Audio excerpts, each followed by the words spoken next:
आशा करते हैं आप लोग बहुत अच्छे होंगे। मेरा नाम है अमन, उत्कृष्ट स्टडी में आपका स्वागत है।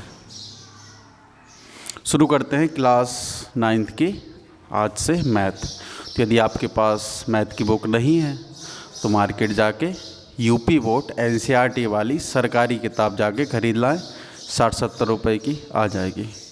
तो अभी तक अपन लोगों ने बेसिक्स पढ़ा था, कुछ संख्याएं क्या होती, परमेय संख्याएं क्या होती, अपरमेय संख्याएं क्या होती। तो अभ्यास 1 में वही अपन लोगों को पढ़ना है। पहला सवाल लिखा हुआ है, इस साइड सवाल होते हैं लिखे हुए हैं, इस साइड सॉल्व करेंगे।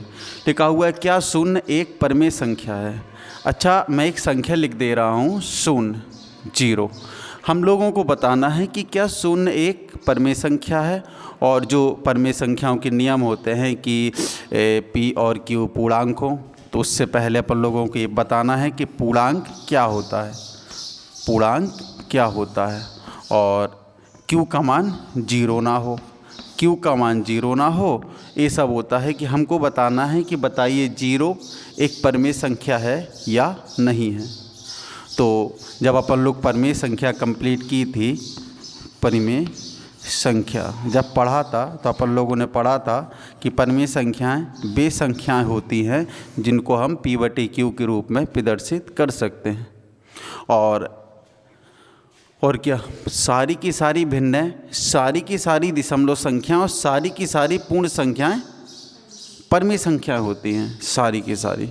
तो मैं ये कह रहा हूँ कि क्या 0 एक परमेय संख्या है क्या। तो अपन लोगों ने 2 शर्तें थी कि P और Q एक पूर्णांक हो और Q का मान 0 ना हो। आपको तो पता है कि कोई भी संख्या है उसके बटे में तो अपन लोग 1 लगा ही सकते हैं। किसी भी संख्या के बटे में 1 लगा देंगे तो हमारी संख्या के मान में कोई परिवर्तन नहीं होगा। तो हम लोगों ने 0 के नीचे 1 लगा दिया, ठीक है। अब ये देखा पूर्णांक क्या होता है, तो पढ़ा था अपन लोगों ने प्राकृतिक संख्या। जैसे एक संख्या रेखा बना रहा हूँ मैं, बीच में मैंने 0 दे दिया। पहला हेडिंग था प्राकृतिक संख्याएं। प्राकृतिक संख्याएं क्या हैं, जो गिनती वाली संख्याएं हैं, 1 से लेके अनंत तक, 1 से लेके अनंत तक ये कहलाती हैं प्राकृतिक संख्याएं। नेक्स्ट आया था पूर्ण संख्या। यदि हम 0 को भी काउंट करें तो वो हमारी कहलाती हैं पूर्ण संख्या। पूर्णांक क्या होता है, सारी अनंत से लेके सारी की सारी निगेटिव वाली संख्याएं प्लस 0 और सारी की सारी प्लस वाली संख्याएं कहलाती हैं पूर्ण संख्या। शर्त क्या है, पूर्ण संख्या में कोई भी दशमलव वाली संख्या नहीं चलेगी, फ्रैक्शन नहीं, डेसिमल नंबर नहीं चलेगा। पूर्ण संख्या का मतलब पूर्ण संख्या 1 2 3 4 3.5 नहीं चलेगा। तो पूर्णांक होते हैं माइनस की सारी संख्याएं, 0 प्लस की सारी संख्याएं। तो ये तो समझ में आ गया कि 0 एक पूर्णांक है, 0 एक पूर्णांक है। सवाल था क्या 0 एक परमेय संख्या है। 0 एक परमेय संख्या है, तो अपन लोगों ने बटे में 1 लगाया। अब यहाँ पर जैसे ही हमने 1 लगाया और बराबर में हम कह देंगे P/Q, बराबर में कह दिया P/Q। अच्छा बताइए क्यूब का मान 0 तो नहीं है, 1 है, यानी कि हमारी ए वाली शर्त सही है कि Q का मान 0 नहीं है, 1 है। और अच्छा बताइए 0 एक पूर्णांक है, ये भी है, यानी कि इसका आंसर क्या लिख देंगे, हाँ। क्या लिख देंगे, हाँ। प्रश्न था क्या शून्य एक परमेय संख्या है। क्या आप इसे P/Q के रूप में लिख सकते हैं, जहाँ P और Q पूर्णांक है। तो अपना 0 भी पूर्णांक है और 1 भी पूर्णांक है और Q का मान 0 ना हो, तो हम लोग लिख देंगे कि हाँ। उसके बाद लिखेंगे 0 एक परमेय संख्या है। नीचे लिख सकते हैं 0 एक पूर्णांक संख्या है, नीचे लिख सकते हैं क्योंकि 0 एक परमेय संख्या है, क्योंकि 0 एक पूर्णांक है, 0 एक पूर्णांक है। और क्या लिख सकते हैं, आगे लिख देंगे 0 के हर में 1 ले लेंगे और हर का मान 1 है, 0 नहीं है, हमारा स्पष्टीकरण हो गया कि 0 एक परमेय संख्या है क्योंकि 0 एक पूर्णांक है और q का मान 0 नहीं है। अपना सवाल नंबर 1 सॉल्व हो गया। समझ में आया? 0 पूर्णांक है शर्त नंबर 1 और बटे में 1 ले लिया, हर का मान 0 नहीं है, 1 है। सवाल नंबर 1 सॉल्व हुआ। आपको आना चाहिए प्राकृतिक संख्याएं क्या हैं, पूर्ण संख्याएं क्या हैं और पूर्णांक आपको समझ में आना चाहिए। पूर्णांक क्या है? 3.5 पूर्णांक नहीं है, दशमलव वाली संख्याएं पूर्णांक नहीं होती। दशमलव सारी की सारी नेगेटिव वाली 0 और सारी की सारी प्लस वाली संख्याएं पूर्णांक होती है। अब करते हैं सवाल नंबर 2। सवाल नंबर 2 लिखा हुआ है 3 और 5, लिखा हुआ है 3 और 4 के मध्य 6 परिमेय संख्याएं। ये तो क्लास 8th में भी आप लोग करते रहे ना। 3 और 4 के मध्य 6 परिमेय संख्याएं। तो देखो यहाँ पर 3 और 4 की जगह कोई भी संख्या हो सकती और यहाँ पर 6 परिमेय संख्याओं की जगह कितनी भी परिमेय संख्याएं आ सकती हैं। आपको एक कॉन्सेप्ट याद रखना है क्या, कि जितनी भी परिमेय संख्याएं पूछी जाएं, यहाँ पर 6 की जगह कितनी भी होती हैं, आपको क्या करना है कि जितनी परिमेय संख्याएं पूछी जाएं उसमें जोड़ देना है 1। जैसे इस वाले सवाल में 6 परिमेय संख्याएं पूछी गई थी, तो आपको क्या करना है, 6 में 1 जोड़ देना है और 6 में 1 जोड़ा तो अपना 7 आ गया। ठीक है। अब जो 7 आया ना, अब एक परिमेय संख्या हमारी 3 है और एक परिमेय संख्या हमारी 4 है। तो क्या करो कि 3 और 4 के मध्य पूछा गया था, 3 अलग लिख लो, 4 अलग लिख लो और देखो 6 परिमेय संख्याएं पूछी गई हैं, तो जितनी भी पूछी जाएं उसमें 1 जोड़ दो, 7 आ गया। अभी 7 का इस वाली संख्या में एक बार गुणा कर दो और एक बार भाग कर दो। ऐसे ही यहाँ पर एक बार गुणा कर दो और एक बार कर दो भाग। इतना कर लिया तो देखो 7 21/7, 7 21/7, तो 7 का गुणा 3 में करा तो ये आ गया 21/7। और ऐसे ही यहाँ पर 7 का गुणा 4 में, 7 चौके 28, 28/7, तो यहाँ पर लिख दो 28/7। अब यहाँ पर 27/7 आया है, यहाँ पर 28/7 आया है, तो एक काम करो, यहाँ पर लिख दिया हमने 21/7 और यहाँ पर लिख दो 28/7। बीच वाली संख्याओं को लिख दो। 21 के बाद आता है 22/7, 22 के बाद आता है 23/7, के बाद आता है 24/7, 25/7, यहाँ पर 26/7। रुकिए मैं सही से कर दे रहा हूँ। 24 के बाद आता है 25/7, 26/7, 27 दिख ना रहा होगा यहाँ का, देखो यहाँ तक। 26 के बाद नीचे लिखे दे रहे, 26 के बाद आता है 27/7, नीचे का दिख रहा है इधर, यहाँ ये दिख रहा था, तो ऊपर लिखे दे रहे। 26 के बाद आता है 27/7 और 27 के बाद आता है 28/7। तो देखो यहाँ पर 21/7 था, तो पहली संख्या होगी हमारी 21/7, नीचे 28/7 था, लास्ट वाली संख्या होगी हमारी 28/7। हमको निकालनी थी 6 संख्याएं, तो गिन लो 1 2 3 4 5 6, बीच की हमारी 6 परिमेय संख्याएं निकल गईं। कॉन्सेप्ट समझ लो। कॉन्सेप्ट क्या है, आपको 2 संख्याएं दी रहेंगी, यहाँ पर 3 और 4 थी। पेपर में या आगे यहाँ पर संख्याएं बदल सकती हैं के मध्य 6 परिमेय संख्याएं, तो ये वाली संख्याएं बदल सकती हैं और 6 की जगह भी बदल सकता है। आपको कॉन्सेप्ट याद रखना है कि जितनी भी परिमेय संख्याएं पूछी जाएंगी उसमें जोड़ देना है 1।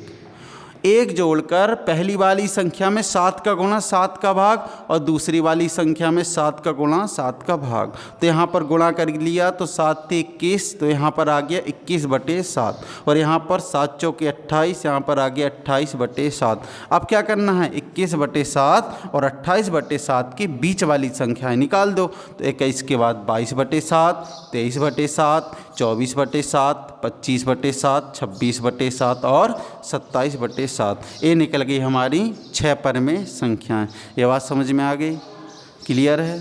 तो अब करते हैं सवाल नंबर 3, इसको हम साफ करेंगे।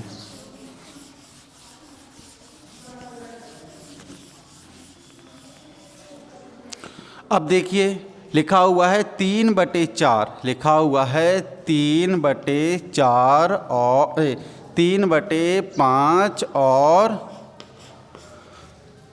4/5 के बीच कितनी परमेय संख्याएं, 5 परिमेय संख्याएं। अब समझिए, हमको अभी अभी यहाँ पर 4 था, यहाँ पर 5 था, अब आगे यहाँ पर भिन्न है। यहाँ पर 5 निकालना है, पिछले वाले सवाल में 6 निकालना था। कॉन्सेप्ट वही है, कॉन्सेप्ट वही है, जितनी परमेय संख्याएं पूछी जाएं उसमें जोड़ दो 1। तो 5 में 1 जोड़ देंगे तो यहाँ पर आ जाएगा 6। अब क्या करना है, 2 परमेय संख्याओं के बीच की निकालनी है। तो पहली वाली परमेय संख्या में 6 का गुणा 6 का भाग, दूसरी वाली परमेय संख्या में 6 का गुणा 6 का भाग। तो यहाँ पर लिख दिया 3/5 और नीचे लिख दो 4/5। यहाँ पर 5 निकालनी थी, 5 में 1 जोड़ा तो आ गया 6। 6 का गुणा 6 का भाग, 6 का गुणा 6 का भाग। तो देखो 6 × 18, यहाँ पर आ गया 18/6 पंचे 30, यहाँ पर आ गया 30। अब देखो 6 चौके 24, यहाँ पर आ गया 24, 7 पना 35, 7 पना 35। यहाँ पर 6 के साथ क्यों लिख दिया, 6 का गुणा 6 का भाग, 6 का गुणा 6 का भाग, 6 पंचे 30, यहाँ पर आ गया 30। देखो एक संख्या मिल गई है 18/30, एक संख्या मिल गई है 24/30। यहाँ पर हम लिख देंगे 18/30 और यहाँ पर लिख देंगे 24/30। ये देखा, ठीक है।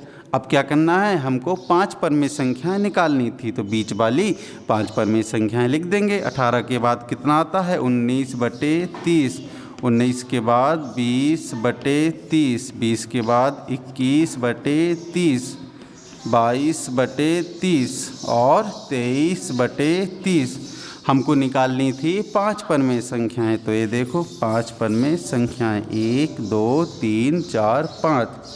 सवाल नंबर 3 सॉल्व हुआ। चौथा सवाल सॉल्व करने से पहले आपको कॉन्सेप्ट सिखाने पड़ेंगे। फिर से एक बार कि प्राकृतिक संख्याएं क्या हैं, पूर्णांक क्या है, पूर्ण संख्या क्या है। देखिए फिर अपन लोग कर रहे हैं चौथा सवाल कर रहे हैं। तो जो अपन लोगों ने उस दिन पढ़ा था ना, जो 2 क्लास अपन लोग पहले कर चुके हैं, उसका फ़ायदा मिलेगा इस सवाल में। लिखा हुआ है क्या, प्राकृत संख्या। लिखा हुआ है प्राकृत संख्या। प्राकृत संख्या लिखा हुआ है, प्राकृत संख्या पूर्ण संख्या होती है। पूर्ण संख्या होती है। सवाल है अपना नंबर 1, सही गलत, सत्य या असत्य बताना है। लिखा हुआ, अच्छा बताइए क्या सभी प्राकृत संख्या पूर्ण संख्या होती हैं। तो अच्छा बताइए, प्राकृत संख्या जिसको हम प्राकृतिक संख्या भी कहते हैं, प्राकृतिक संख्या या प्राकृत संख्या क्या कहलाती है। इसका आंसर ये है कि गिनती की सारी संख्याएं जो अपन लोग गिनती में प्रयोग करते हैं, वो सारी की सारी संख्याएं प्राकृत संख्याएं होती हैं। जैसे 1 से लेके अनंत तक जीरो तो हम किसी को गिन नहीं सकते। 1 से लेके अनंत तक, प्लस के 1 से लेके प्लस के अनंत तक सारी की सारी प्राकृत संख्याएं होती हैं। यानी कि 1 से लेके 1, 2, 3, 4 और अनंत तक। इसी तरीके से पूर्ण संख्याएं। पूर्ण संख्याएं क्या होती हैं? यदि हम प्राकृतिक संख्या या प्राकृत संख्या में जीरो भी काउंट कर लें, जीरो को शामिल कर लें, तो वो हमारी पूर्ण संख्याएं हो जाती हैं। यानी कि 0, 1, 2, 3, 4 और अनंत तक। अब पढ़ेंगे अपन लोग सवाल। सवाल है क्या प्राकृत संख्याएं, क्या प्राकृत संख्याएं पूर्ण संख्याएं होती हैं? क्या प्राकृत संख्याएं पूर्ण संख्याएं होती हैं? बिल्कुल। यहाँ पर 1, 2, 3, 4, 5 लिखा हो अनंत तक। ये वाली चीज़ देखो और ये वाली चीज़ देखो, सारी की सारी प्राकृत संख्याएं, सारी की सारी प्राकृत संख्याएं पूर्ण संख्या हैं। यानी कि पहली वाली चीज़ सत्य है। सवाल था कि क्या सभी प्राकृत संख्याएं पूर्ण संख्याएं होती हैं? जी, क्योंकि 1 से लेकर अनंत तक यहाँ पर भी है। यानी कि सभी की सभी प्राकृत संख्याएं पूर्ण संख्याएं होती हैं। अब करते हैं सवाल नंबर 2। सवाल नंबर 2 लिखा हुआ है क्या पूर्णांक एक पूर्ण संख्या है? क्या पूर्णांक क्या पूर्णांक पूर्ण संख्या है? तो आपको खुद डिसाइड करना है पूर्णांक क्या होता है। पूर्णांक के लिए बताया था इन्फिनिटी, अनंत से लेके सारी की सारी निगेटिव वाली संख्याएं, सारी की सारी निगेटिव वाली संख्याएं और जीरो भी, और जीरो के बाद 1 से लेके अनंत तक सारी की सारी प्लस वाली संख्याएं। ठीक है, वो होती है पूर्णांक। पूर्ण संख्याएं क्या होती हैं? पूर्ण संख्याएं क्या होती हैं? प्राकृतिक संख्याओं को साथ जीरो भी जोड़ने, यानी कि 0 से लेके 1, 2 और अनंत तक। आप खुद बताओ क्या सभी की सभी पूर्णांक पूर्ण संख्याएं होती हैं? क्या आपको यहाँ पर निगेटिव वाली संख्याएं जो इधर पर हैं वो इधर दिख रहा है? नहीं। तो सभी पूर्णांक पूर्ण संख्याएं नहीं होती, यानी कि दूसरा वाला असत्य है। अच्छा एक बात बताइए, यदि आपको कह दिया जाए, यदि आपको ये कह दिया जाए कि क्या सभी पूर्ण संख्याएं पूर्णांक होती है, इसका जवाब यस है, क्योंकि आपको जीरो भी दिखेगा, 1, 2 अनंत तक दिखेगा।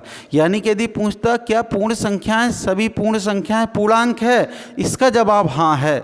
लेकिन अपन लोगों का सवाल था क्या पूर्णांक पूर्ण संख्या है? पूर्ण संख्या है? नहीं है, क्योंकि यहाँ पर निगेटिव वाली संख्या नहीं है। तो इसका मतलब क्या होगा कि पूर्णांक पूर्ण संख्या नहीं है, लेकिन पूर्ण संख्या पूर्णांक है। आ गया बात? नहीं आया? हम ये कह रहे हैं कि पूर्णांक पूर्ण नहीं है, लेकिन पूर्ण संख्याएं पूर्णांक कहलाते हैं। क्योंकि देखो 0, 1, 2, 0, 1, 2 उल्टा। पूर्णांक पूर्ण संख्या नहीं है, लेकिन पूर्ण संख्याएं पूर्णांक होती हैं। ठीक है, अब चलते हैं तीसरा और लास्ट सवाल। ये वाला थोड़ा ध्यान से समझना। अब चलते हैं लास्ट सवाल। लिखा हुआ है क्या परिमेय संख्या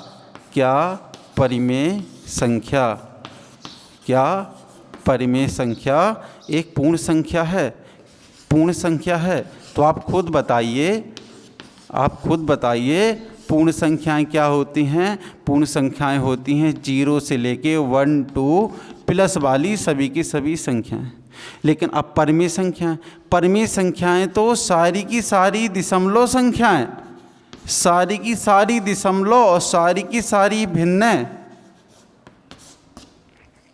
ठीक है, तो पूर्ण संख्याओं में तो दशमलव वाला काम ही नहीं है, यानी कि परिमेय संख्याएं पूर्ण संख्याएं नहीं हैं। सारी की सारी परिमेय संख्याएं पूर्ण संख्याएं नहीं हैं, क्योंकि इसमें तो दशमलव भी होता ना, इसमें तो दशमलव भी होता है। ये हमारी बात समझ में आई? परिमेय संख्याएं पूर्ण संख्याएं नहीं होती।